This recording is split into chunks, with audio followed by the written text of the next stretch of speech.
Hi everyone, and welcome back to Explore the Haggadah. We're continuing today to examine the paragraph lachma Anya, the introductory paragraph to Magid. And just a quick recap, what it says there, it says this is the bread of affliction that our forefathers ate in the land of Egypt. Whoever is hungry, let him come and eat. Whoever is in need, let him come and join the Pesach Seder, the Korban Pesach. And there's a number of ideas on this. I want to share with you a beautiful idea at the end, but just a few points on these first two statements. What does it mean that this is the bread of affliction that our forefathers ate in Egypt? Seemingly matzah, the whole idea that we eat matzah, like we say later on in the Seder, is what they ate on the way out from Egypt. What does it mean that they ate it in Egypt? So there's a famous answer from the Ramban that says that actually one of the reasons why we eat matzah is not only because they left Egypt in a hurry and there wasn't enough time for the bread to rise, but also that is actually what the Egyptians would feed the Jewish people while they were in slavery. And the Ibn Ezra famously says that he was once in captivity in Hoidu, in India, and they would feed the prisoners matzah. And the reason is because matzah is very difficult to digest, and therefore it takes a longer time to digest, and you can feed someone less. So that's why in Mitzrayim they would actually feed the Jewish people matzah. So matzah is not only to remember the freedom, it's also to remember the time of slavery. There's another question that the Mefarshim ask: why do we say whoever is hungry, come and eat? Seemingly every Yom Tov we're supposed to invite guests. Why the emphasis on Pesach specifically? Why on Pesach do we make the special proclamation, Kol dichvin yesi v'yechal, whoever is hungry, let him come and eat? So the Shiboile Haleket explains that there's a medrash which says that the Jewish people were exiled to Bavel, meaning the destruction of the first Beis HaMikdash, because they ate chametz on Pesach. That was one of the sins they committed, that because of that they were punished with exile to Bavel. This paragraph was composed in Bavel. It's in Aramaic. And therefore we say, Kol dichvin yesi v'yechel, we say, whoever is hungry, come and eat. In other words, let everyone know that now we are being careful.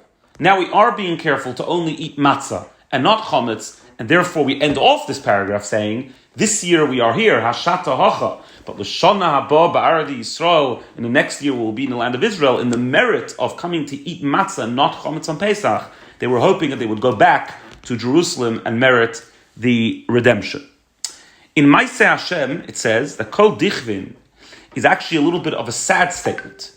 And what it's saying is like this, that because this was composed in a time of exile, so therefore anyone can come and eat. Because in the time of the Beis HaMikdash, when they had a Korban Pesach, the halacha of a Korban Pesach was that you had to be, so to speak, registered for that Korban Pesach in order to eat from it.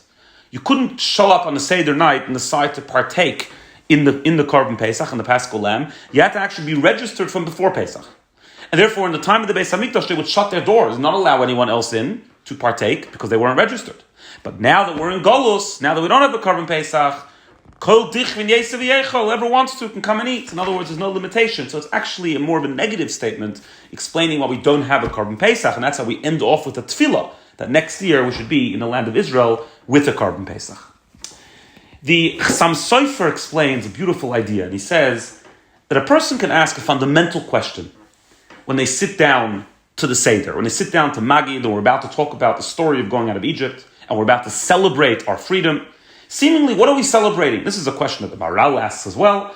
What are we celebrating? We're still in exile. We're still not totally free. We still don't have full freedom. We don't yet have a Beis HaMikdash. We can't bring a Korban Pesach. So yeah, it's true. We went out of Mitzrayim. We went out of that Golus. But we're still in this Golus. We're still in this exile. What exactly are we celebrating? And that's what we're asking. And that's a question that can rise at the beginning of Magid. And that's what we're answering with this paragraph. What we're saying is like this. No, there's a very big difference. The exile from Egypt was even worse. Because the exile from Egypt had a set time that Hashem had told Avram Avinu that they had to be there for. And they couldn't be redeemed earlier. And therefore there was nothing they can do. They were stuck in exile until the time of redemption arrived. There was no way for them to bring the redemption earlier. But that was then.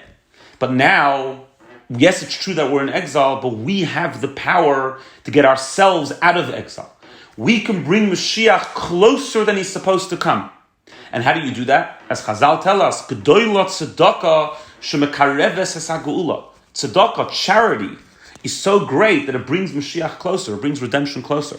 And therefore, when we sit down to Magid and a person has a question, what exactly are we celebrating? We answer, Kol dichvin yesev yecho. Whoever is hungry, let him come and eat. Let's give charity, let's give tzedakah. Yes, it's true that we're in exile, but unlike in Mitzrayim, we now have the ability to bring Mashiach closer through inviting guests, through inviting the needy into our house. And therefore, it's true now we're here, but l'shana haba ba'aret Yisrael, in the coming year, we will be in the land of Israel with a full rebuilt Beis HaMikdash.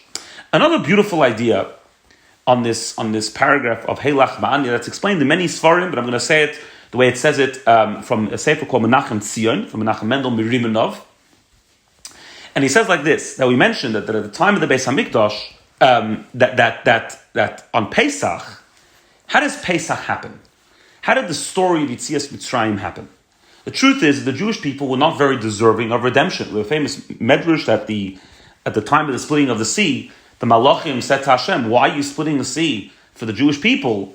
They're no more deserving than the Egyptians. The Egyptians serve idols and the Jews serve idols. So the question is, what did we merit the coming out of Egypt? And the answer is, we actually don't really deserve it. Pesach, then and now, is a gift from Hashem. It's a gift that even though we're on such a low spiritual level, we may find ourselves stuck in our own Mitzrayim. Nevertheless, Hashem gives us a gift. Hashem reveals himself, as we say in Haggadah, and just redeems us, without us deserving it.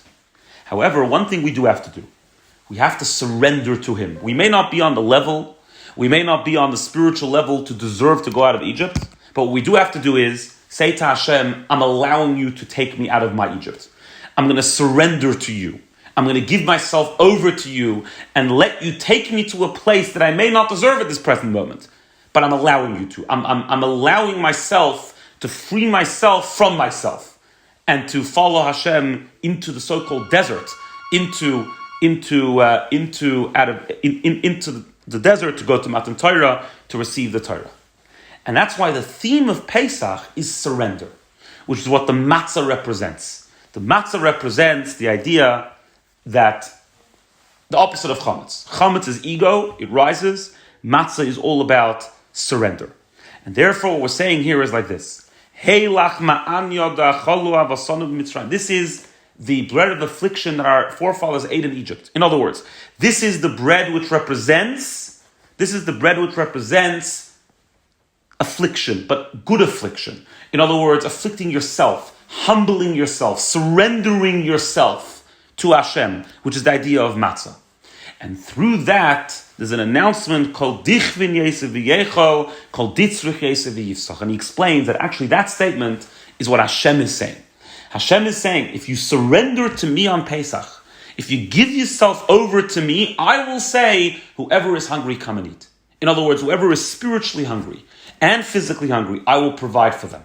I will take you out of your Egypt. I will take you out of your limitations. I will take you out of your stuff and redeem you and take you on the bandwagon towards Matan Torah, towards the giving of a Torah. That is the gift of Pesach, very beautifully expressed in this paragraph of Hey lachma Anya. Have a wonderful day.